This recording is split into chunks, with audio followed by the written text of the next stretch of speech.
বইছে নদী নদী। পাগল ছেলে, আমার একটা পাগল ছেলে, আমার দুষ্টু ছেলে, আমার সোনা ছেলে। আই আই আই পাগল, বল আমাকে ছুঁয়ে আজকে তুই এক্ষুনি কথা দিবি তুই জীবনে আর কোনোদিন এই ভুলটা করবি না। বল কথা দে বুম্বা, কথা দে। ভালো লাগছে না বলে দিলাম। কামো করে বলা হচ্ছে এখন ভালো লাগছে না। কাম্মার আদর খেতে নাকি ওনার এখন ভালো লাগছে না। কাম্মা কাম্মা আমি তোমাকে বলে দিলাম এইভাবে কিন্তু আল্লাহ দিও না তুমি। তোমরা এরকম বেশি বেশি করে আল্লাহ দাও বলেই ও এরকম করে। তাই নাকি? হ্যাঁ। ও আচ্ছা আচ্ছা আচ্ছা, বেশ বেশ বুম্বা, আজ থেকে তোকে আমি আর আল্লাহ দেবো না, আর আদর করবো না, কিন্তু কথা দিতে হবে তুমি ওকে আর আল্লাহ দেবে না মা। তোমরা কিন্তু ও কাম্মা কাম্মা একটা কথা জানার আছে, সেটা হচ্ছে খুব ইম্পর্টেন্ট একটা প্রশ্ন। আজ দুপুরে কি রান্না করছো বলো?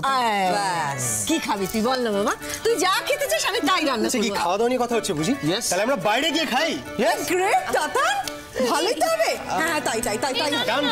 কি দরকার, বাড়িতেই রান্না বান্না করে খেলে ভালো হয় না? আচ্ছা একদিন আমরা বাইরে খেতে গেলে তোমার কি অসুবিধা? আর তোমার তো টেনশন নেওয়ার কিছু নেই, আমি আছি তো। আমি তোমার খেয়াল রাখবো, তোমার সাবধানে নিয়ে যাবো, তুমি একদম টেনশন নিও না। আমি টেনশন করি? তুমি আর কথাই বলো না। শোনো, তুমি যেটা করো না সেটাকে টেনশন বলে না, সেটাকে পাগলামো করা বলে। দেখ দেখ মেয়েটা কাণ্ড দেখ। এই তুই আমার ছেলেকে ওরকম বলছিস কেন? শুনেছিস কাজরি? আচ্ছা ও যদি টেনশন করে থাকে তো তোকে নিয়ে তো টেনশন হয়। তুমি জানো না ও কি প্রচন্ড বাড়াবাড়ি করছে আজকাল। ধরো আমি মাঝরাতে ঘুম থেকে উঠে বাথরুমে যাব, ও সবার আগে ঘুম থেকে উঠে আলো জ্বালিয়ে দেবে। কেন না আমি যদি নাইট ল্যাম্পের কম আলোয় হোঁচট খেয়ে পড়ে যাই? আচ্ছা বেশ করে, ঠিক করে, করারই তো কথা। তুই এই কথা বলছিস? আরে বাবা তাতান তো এখন করে।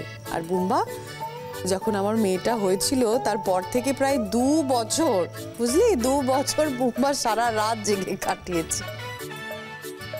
কেন দাদাভাই রাত জেগে কাটিয়েছে কেন? সে আর কেন, আমার মিঠিমা, মিঠি সকাল থেকে সারা দিন ঘুমাতো আর সারা রাত ড্যাব ড্যাব করে চেয়ে থাকতো।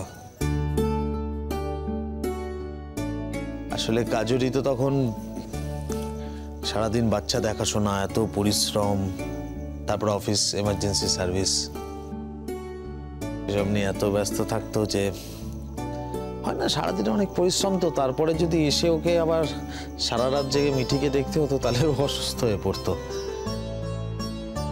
সেই কারণে আমি সেই সময়টা মিঠিকে দেখাশোনা করতাম।